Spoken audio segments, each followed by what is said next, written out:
Hi, and welcome to Mrs. Pam Reads, where we are continuing in the Magic Circle by Katherine Neville. And real quick, since I've got my board right here, I just want to remind you, if you're enjoying the channel, this book, other books, either one, you want to go ahead and click that subscribe button. And when you do, you want to hit the bell tab, and that will give you a notification every time a new video posts. It's free to subscribe. I post about every 3 days, but not always. So those notifications are really helpful if you want to keep on top of the story. Okay, anyway, in our last video, Ariel was back in her accommodations room, a very cell-like situation with a guard, and she was recalling conversations she'd had with Sam about Job, the book Job in the Bible, and his problems, and God's conversation with Job when he questioned him.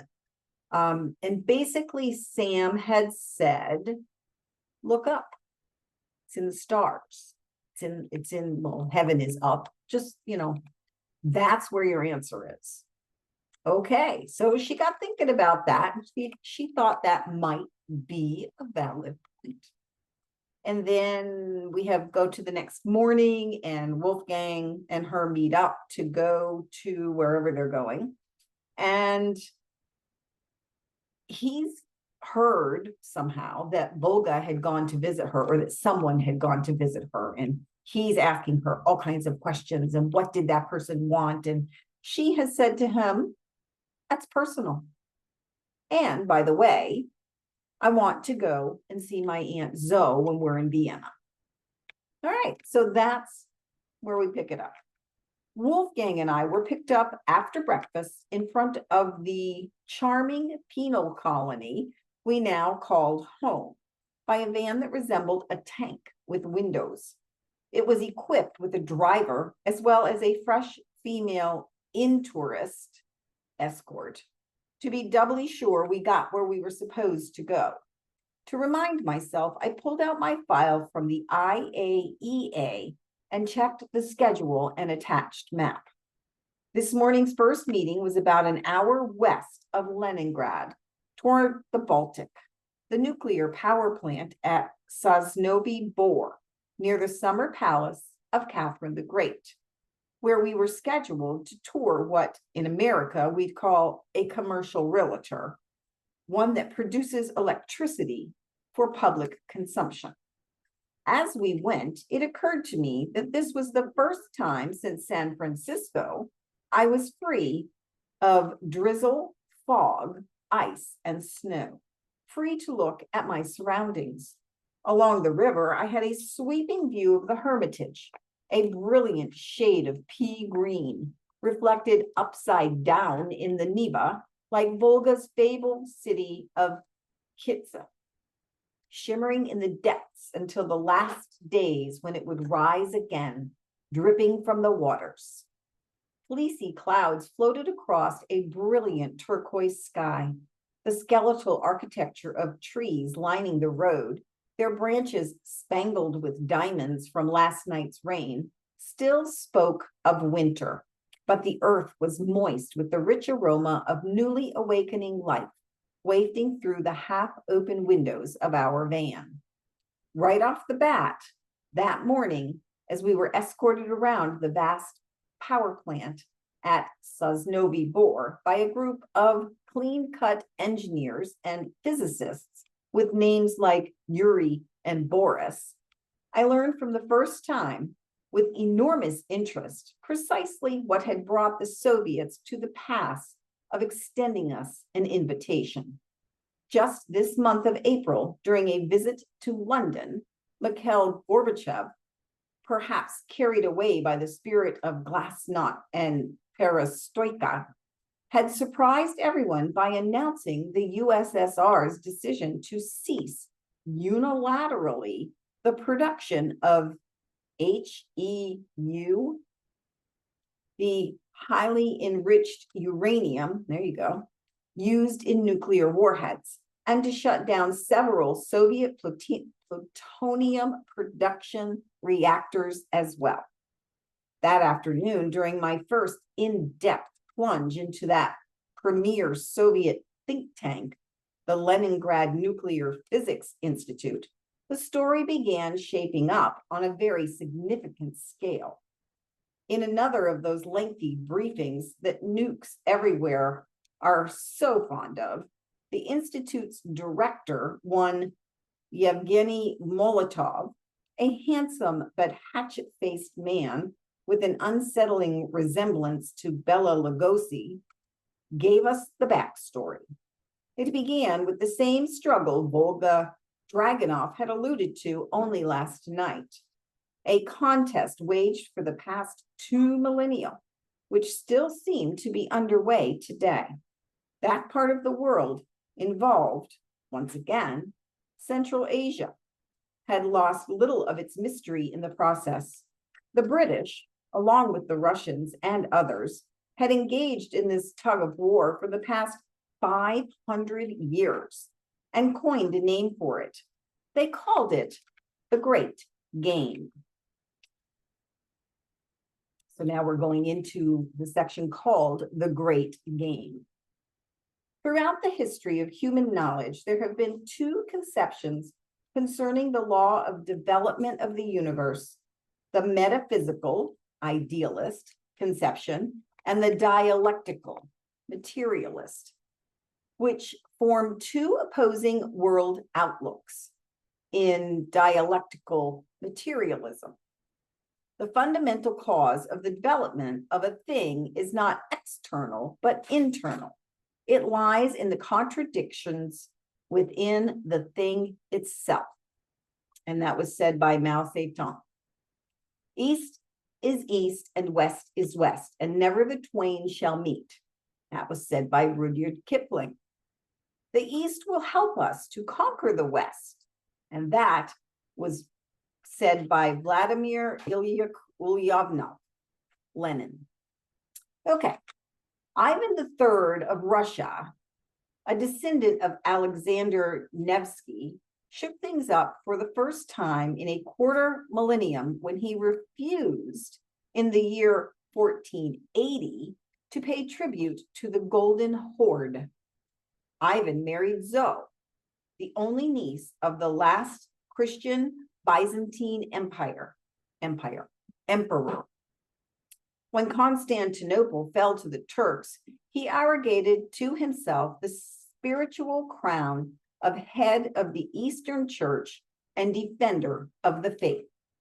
This politically astute wedding of church and state took place at what would be an important historical moment for Western Europe, the year 1492, when Columbus sailed the ocean blue and Ferdinand and Isabella evicted the Moors and the Jews from Spain, severing the 700-year infusion of Southern and Eastern cultures and pointing the face of Europe to the West.